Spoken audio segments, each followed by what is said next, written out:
Hola, ¿qué tal?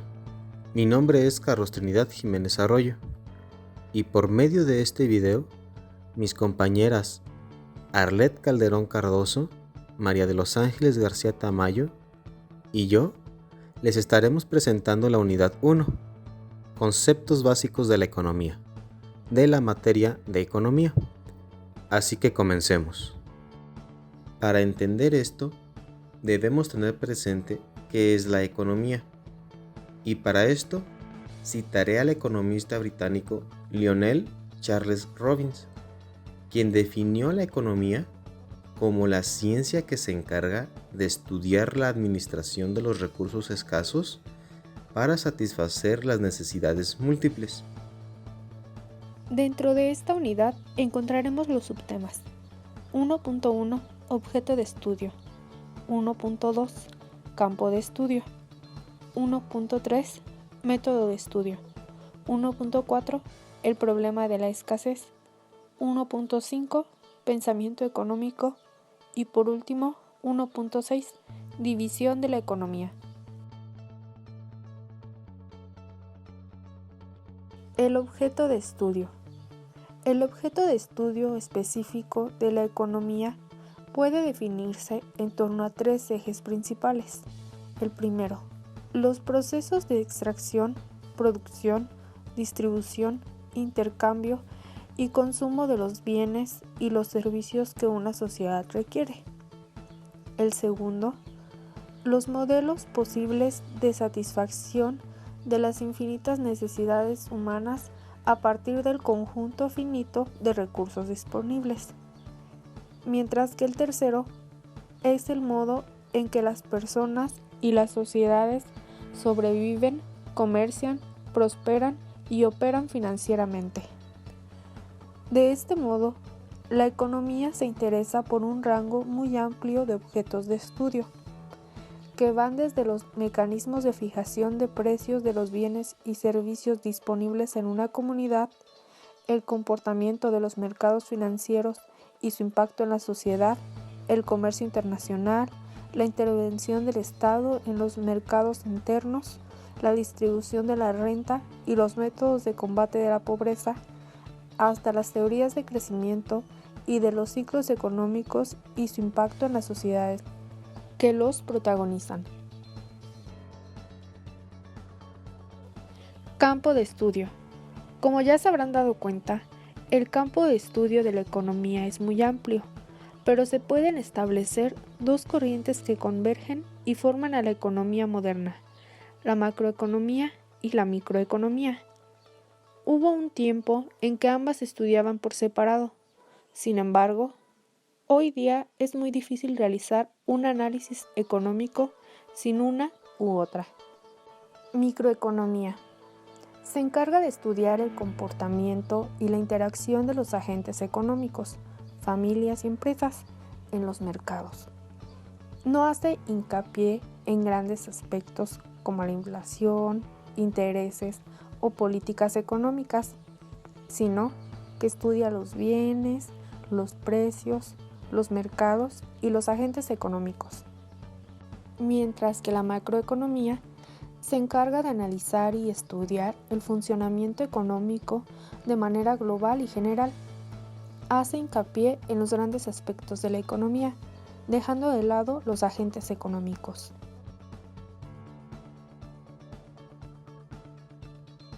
Método de estudio. Algunos de los métodos utilizados en la economía son el método inductivo, o también conocido como método empírico.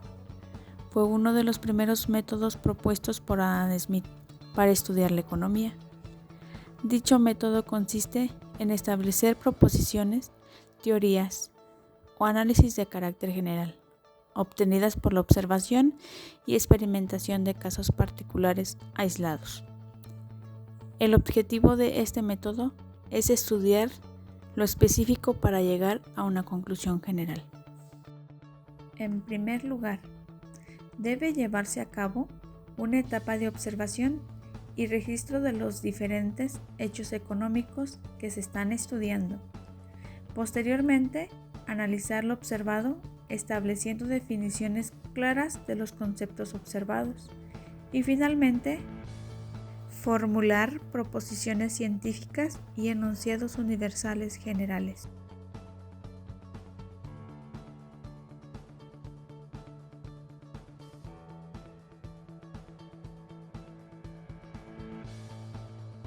Método hipotético deductivo. Este se enfoca en establecer proposiciones, teorías y análisis partiendo de un principio general, a saber, una hipótesis con el objetivo de analizar y explicar diferentes casos particulares. En primer lugar, debe plantearse la hipótesis que se utilizará. Luego, deben analizarse los fenómenos económicos en base a dicha hipótesis, para posteriormente enunciar leyes de carácter general. Otros métodos empleados en la economía podrían ser método analítico sintético. En este se busca realizar un análisis profundo de las diversas variables que conforman el fenómeno económico. Tiene el objetivo de tomar en consideración la influencia e incidencia de diferentes aspectos, como los sociales y políticos. Método matemático y estadístico, que partiendo de que la economía es una ciencia y que es crucial verificar y comprobar todas las teorías propuestas, es imprescindible el uso de las matemáticas y los métodos estadísticos. Estos nos ayudan a comprobar si el fenómeno económico se ajusta bien o no a las predicciones. Teorías e hipótesis previamente elaboradas. Método behaviorista, ya que, al tratarse de una ciencia social, es vital tomar métodos de la sociología o psicología para estudiar cómo los comportamientos sociales influyen en las economías locales y globales. Si bien, la economía debe analizar la conducta de los diferentes agentes económicos que intervienen en los mercados y que les motiva a formar parte de los diferentes ciclos económicos. Se hace necesario el estudio de disciplinas que ayuden a entender la conducta humana. Como siguiente subtema tenemos el problema de la escasez. Primero que nada, cabe mencionar que no debemos confundir la escasez económica con la escasez física, ya que la escasez física es la falta de bienes para satisfacer las necesidades primarias, mientras que la escasez económica no significa que no haya, sino que hay poco en comparación a las necesidades y deseos que las personas tienen. Satisfacer muchas necesidades y deseos con pocos recursos nos obliga a elegir la mejor forma de usar nuestros recursos disponibles.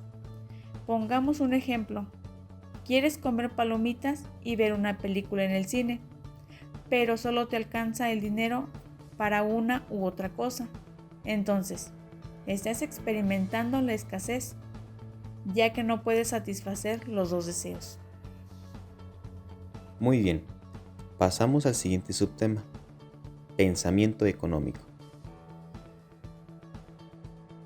en donde nos remontamos a la Edad Antigua, donde tenemos a dos grandes genios, Platón y Aristóteles. ¿Qué nos dice el primero en lo que es el pensamiento económico? Primero nos da un aporte donde él decía que la propiedad no es privada, sino común, o sea que el Estado es el dueño. Después nos da un segundo aporte en donde nos dice que la especialización es la clave para lograr la riqueza. Por otro lado, Aristóteles defendía que la propiedad era privada y que la riqueza solo se conseguía trabajando o por medio de trueques o intereses.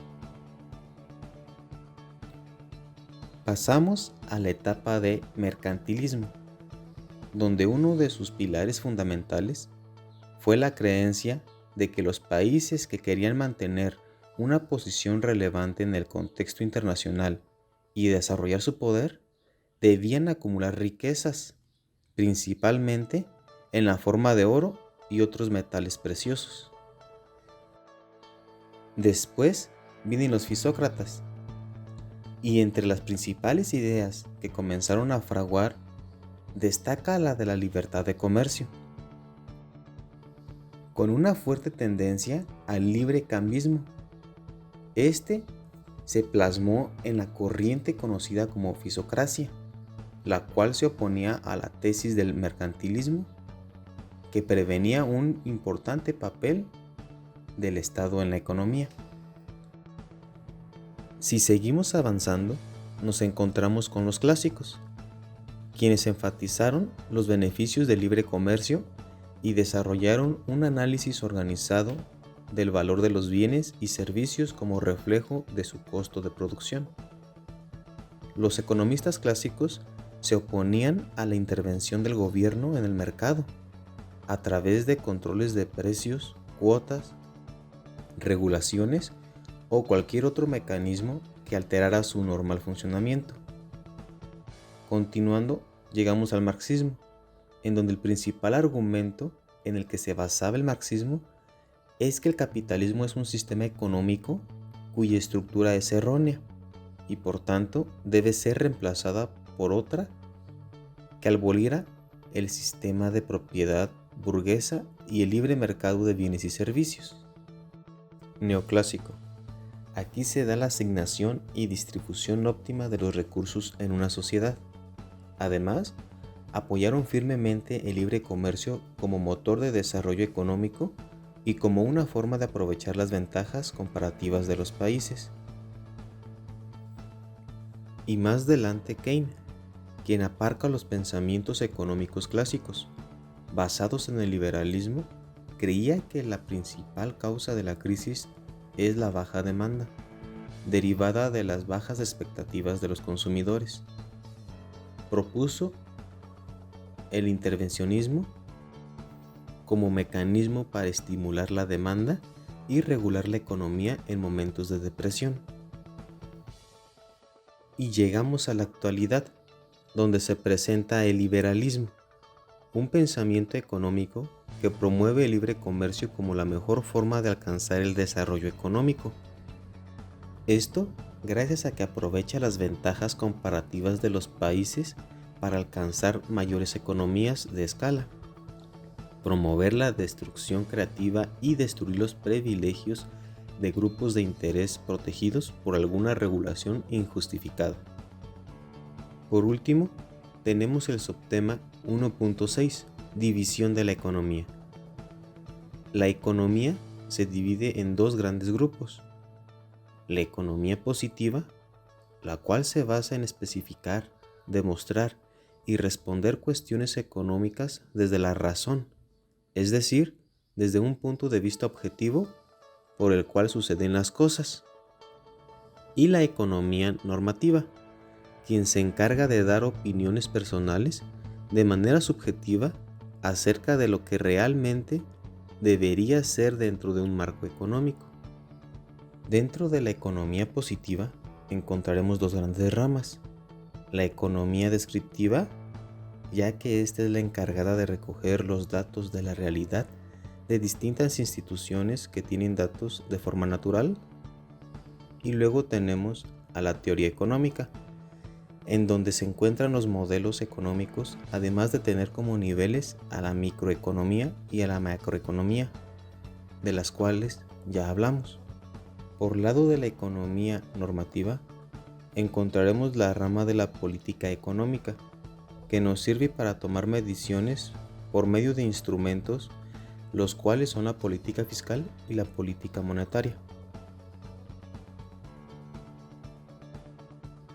Esto es todo de nuestra parte. Muchas gracias por su atención.